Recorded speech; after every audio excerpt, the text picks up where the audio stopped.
Today I am at One Tree Hill allotment site in southeast London.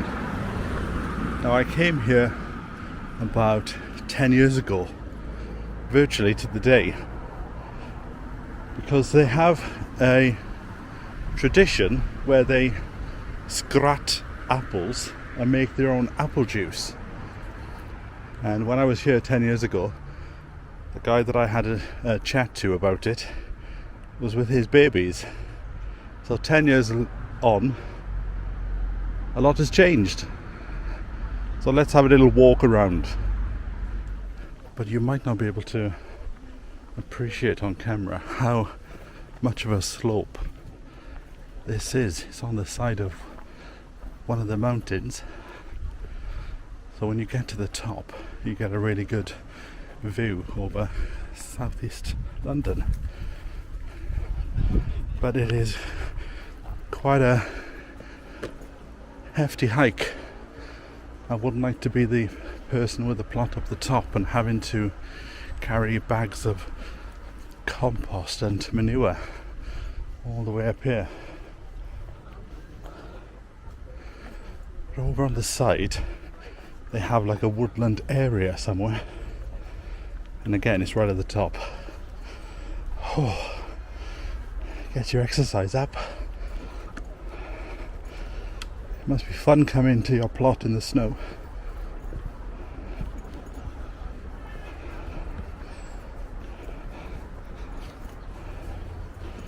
Just bumping into a lot of plot holders who watch the videos, which is nice. And now I'm on the case of finding the organizer, Ian. And they were doing the apples down here. Ah, there they are. We just walked through this art class here. Into the orchard, which is just there. And there's another couple of spots, and then you can just walk to the entrance. Okay, thank you. Thank you so much. This is great. Thank you. Cheers. So, 10 years later. Oh, hello! Here we are. Oh, you got my message. So we're going to do the same again? Put the apples in? Yeah, doing the usual thing of nice chopping and scratching, and then mashing, and then into the press. Yeah. So this year, with the lovely summer that we've had, all the trees are 3 weeks early in my view, and obviously the trees are quite stressed because of the heat of the summer, that they've decided to fruit early, sort of as a method of survival. So the apple crop is really early, and also quite bountiful this year.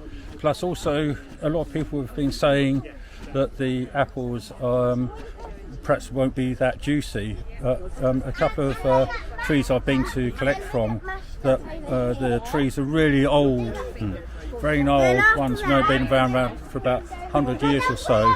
They're very juicy because I think the roots have gone really way down into the subsoil and sucked up water. So yeah, it's quite interesting.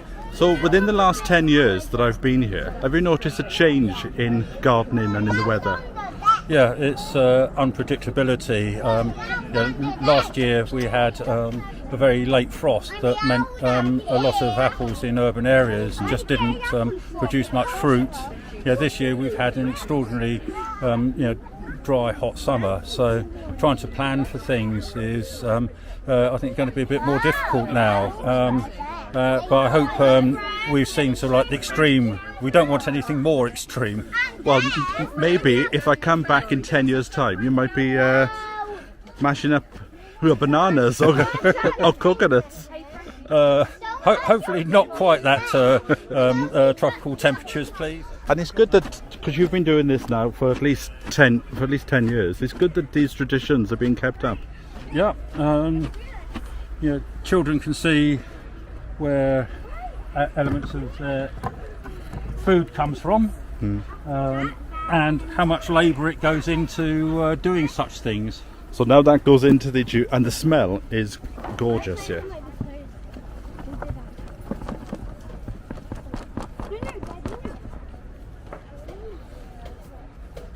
And certainly in the 10 years since I've been here, there's been far more interest in sort of like bee making and things like this. So people seem to be getting far more focused in the world around them compared to what they used to be. Yeah. That's one positive of COVID. We've got more people doing organic gardening and taking notice of climate and adjusting their gardening to that. Now you put these on. Yep. And a couple of blocks just to raise it up for the moment.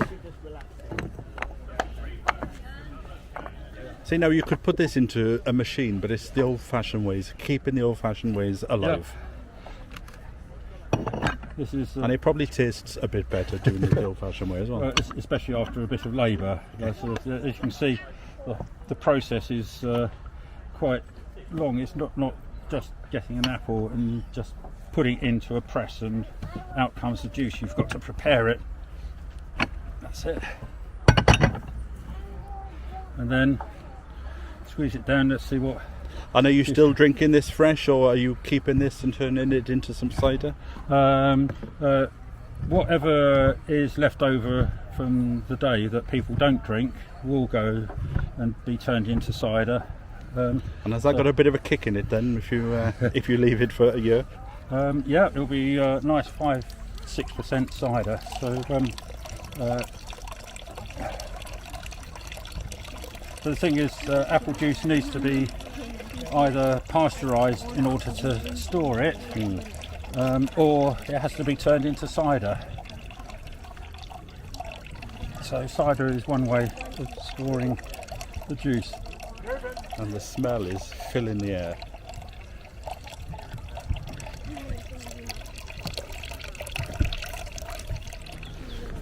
So let's have a little walk down here. Seems to be a bonfire site, but with a bit of art in the trees here. Oh yeah, because I've got to drive there. Look at this. Oh, nearly falling down the holes there. Look at this, art in the trees. Rather than putting your washing out, put your art out. I think they've got beehives down there. I can see some chairs and some hives. But it's hard to believe that you're still in London. So then, Ian said to come and look at the art. Did he? So do you have a plot, or Yeah. are you the wife? Yes, I'm Right. the wife. We have a plot in the orchard, plot 100. But over the years, I've been doing this artwork and I've been exhibiting in the allotments when we've had open days. Ah, look, there's some more art down here. Dig for Victory now. Recreating the old Dig for Victory sign there. Oh, it's nice and cool now because the sun's come out. You can't beat a few flags, can you? Certainly brightens up a space.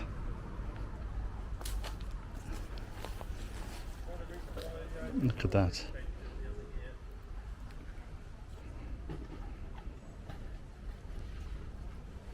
Oh, there's a tiger in the woods there, look.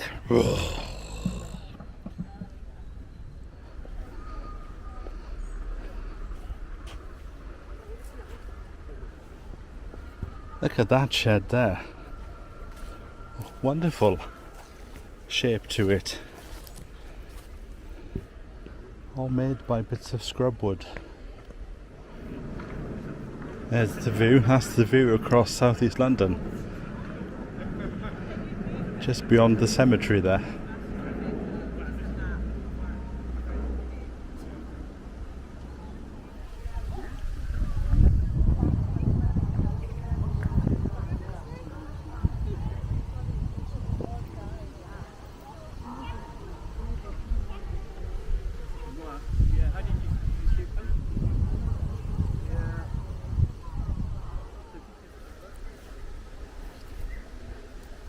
Look at this shed here. It's a beautiful size to this shed with a sort of veranda, so you can come and sit outside, and they've painted it black so they can draw pictures on it. Look at that view if you're at this plot here. Let's have a closer look. So you've got this veranda here.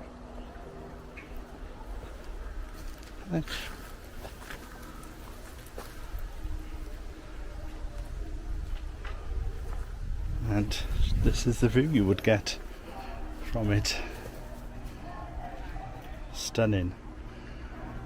You wouldn't actually do your plot though, would you? You'd just be sat here enjoying the view all the time.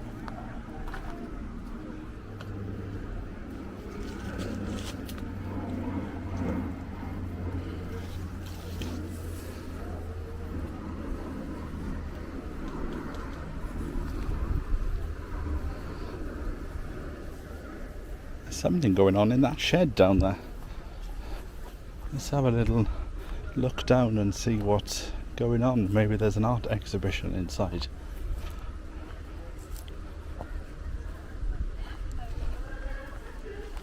Let's have a look. It's a nice sized shed anyway. Doesn't look like it's got a door. Just all over. I mean, you can go up to the Thames barrier, so I mean, you kind of learn where different things. Actually, okay if I take a couple of pictures for Simon? Okay, I'm starting your foot. It's really refined. It's just 7. It's a good number as well. It's a fantastic number. Which one? Number 5. Warner says I should look at number 5. Looks like a piece of, is it a piece of jewellery? It looks almost like something on the inside, like metal. I don't know, you can't tell me, can you? I'm guessing it's like decorative, like something off jewellery. It's a guess. It's a guess. Good guess. Here's the big reveal. Oh, cool. This piece of green knobbly glass is called a raspberry print. Am I saying that right? You love raspberries. It's a large drinking glass. So I was first drawn to this shed for the fact that it hasn't got a door. That's right. So when I first got the plot, people were advising me to not put a door on it or to leave the door always unlocked because otherwise people break in. So I've just got this fly kind of curtain, I suppose, and it seems to have worked. So what is going on in the shed today? So today I've got the mini museum of Matchbox mudlarking finds. Here it is. So Well, just explain what Mudlarking is, and do you have a YouTube channel? So I don't have a YouTube channel, but I'm on Instagram, Four Shores of the Apocalypse. And so mudlarking is when you have a licence, a permit from the Port of London Authority, and you're allowed to go down onto the beach when the tide is low in London on the River Thames. And there's loads of rubbish, basically, centuries old rubbish, and you're allowed to pick up archaeological finds and bits of old ceramics and stuff like that. What sort of cost is that, just out of interest? So the licence is £90 roughly for about 3 years. Oh, right. So you just look online and apply. So let's have a look at some of the finds. Okay, so I've only brought 7 things with me. Obviously at home I've got rather a lot of stuff. So in this matchbox, for example, we've got this, I don't know if you can see that. And this is a piece of glass that's very knobbly, and it's called a raspberry print.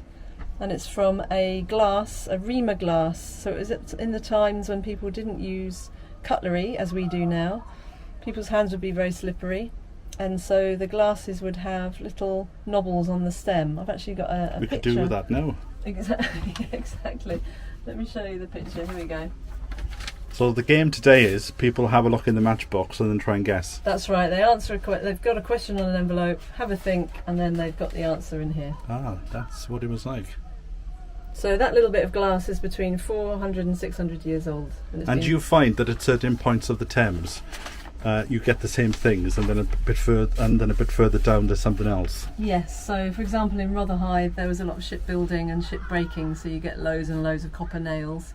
Right. Or outside near the Globe Theatre, I haven't found any, but people have found the tops of money boxes, Tudor money boxes, because they would That's where the term box office comes from. They'd have a money box which would then be taken to an office, and they found the pottery tops of those. So yes, you do. You get little collections of things, and you know where different things are. What else do we have in the matchboxes? Okay, what else have we got here? I can't actually remember what's in. Oh, this is good. Yeah, these are the oldest thing here.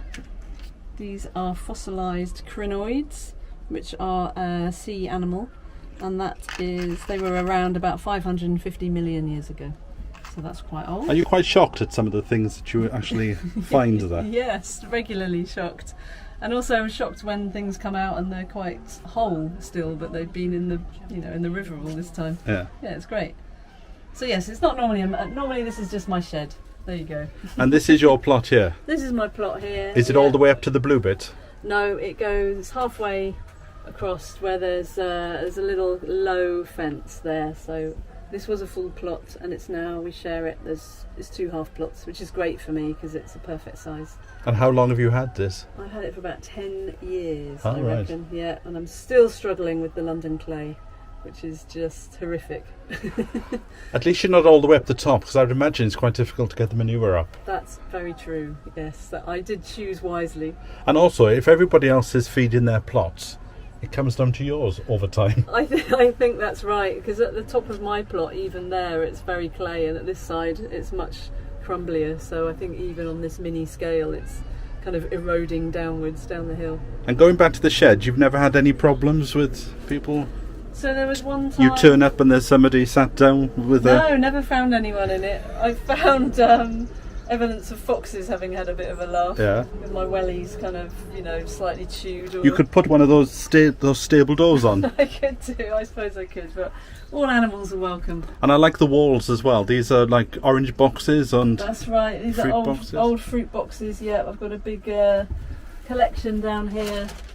And where'd you get them from? Just from the markets, and I just like all the graphics. So I like yeah. the draw as well. Thank you. I found that on the bonfire when I first moved here. My husband built this shed for me, so it's custom made. Yes, I love it. So Everyone needs a shed. Yeah, but it's all about the recycling, even down to the tennis balls. Yeah, there to stop you poking your eye out on the bean sticks. And is that a self-portrait self-portrait. of you and your husband? That's a lovely vegetable print by my friend Christina Lamb.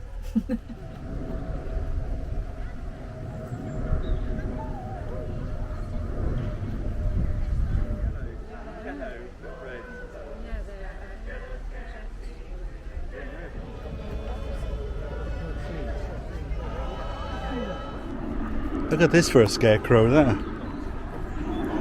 That'd be enough to scare you if it came down on a foggy morning, wouldn't it? There's a nice crop of beans there. Even in second week in September. Well, that was a beautiful little trip out. Let's not leave it 10 years before I come back again. And again, it's just amazing to think that this is London, nice and quiet. So yes, thanks for joining me. If you're new here, click the subscribe button, and if you're going to comment, then tell me where you are in the world. I will catch up with you next time, so from me until then, bye for now. Created during the Second World War, this site spreads over 9 acres and has 66 plots.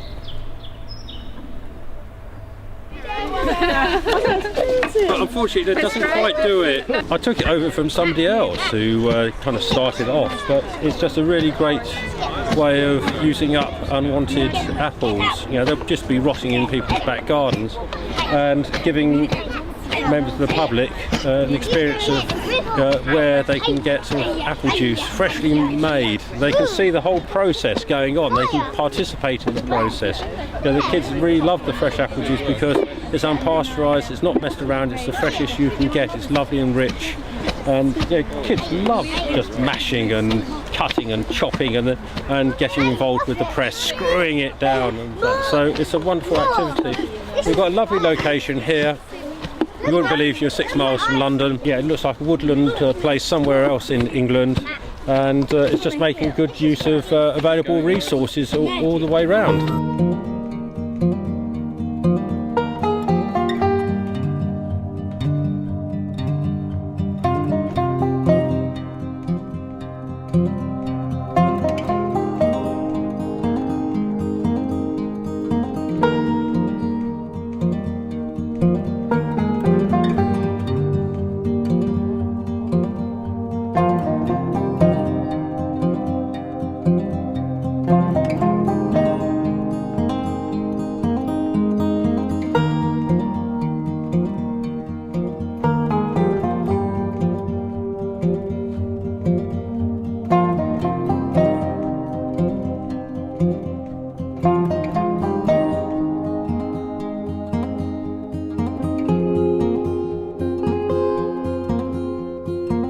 Just done one pressing, and I'm just getting out the pressed apples.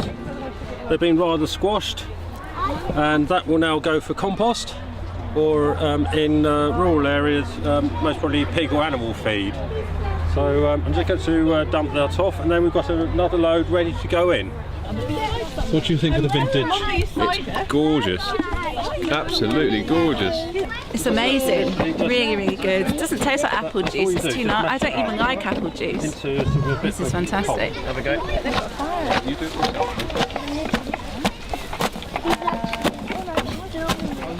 How does it taste this year compared to previous? It's always good. I don't think there's any real difference. It's always a lovely sweet juice.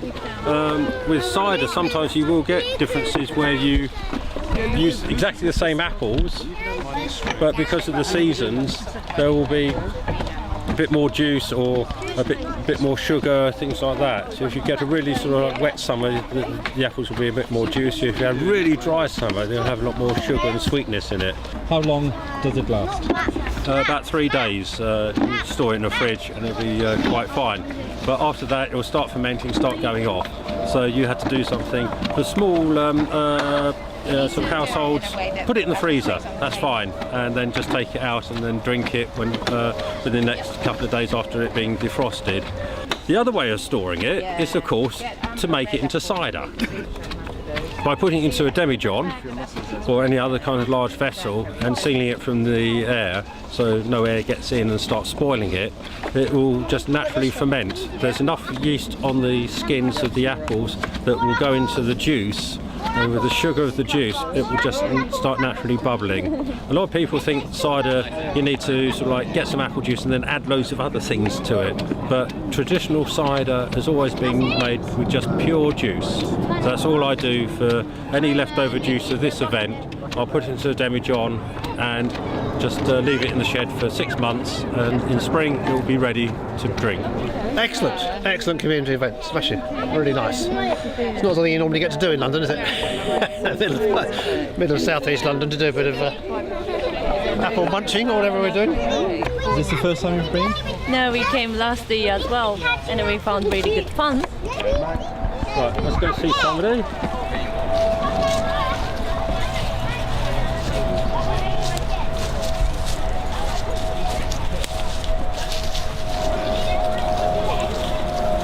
Hello, you've got someone to help us. Oh, some helpers. Yeah. What are you doing? Burning sticks. Yes. Very good. So what's going on in this area then? We're just doing a bit of woodland cookery. Yeah, we're just doing the fire for the lady. So we're cooking mushrooms and onions, and that will go on the pizzas that we will be baking in the bread oven. This is a clay bread oven that was made by volunteers a number of years ago, and we're just getting it going. The basic idea about clay bread ovens, you put a fire in it for a number of hours, about 4 or 5 hours, and then leave the fire to die out, and you rake out all the embers, all the ash, and then just leave it for about half an hour, and there will be enough radiant heat from the mass of the clay to actually start baking.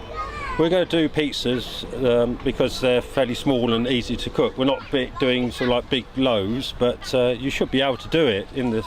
So we're just experimenting today on getting it going again. And that box? That was a smoke box, so there was another piece of metal which went in there so you could do some smoking, and you know, obviously fish and cheese or something like that. So this plot is far more than just coming here to do your vegetables. Oh site. Yes, indeed. It's a community resource. Lots of kids never experience the enjoyment of woodlands anymore, sort of getting muddy or cooking around a fire.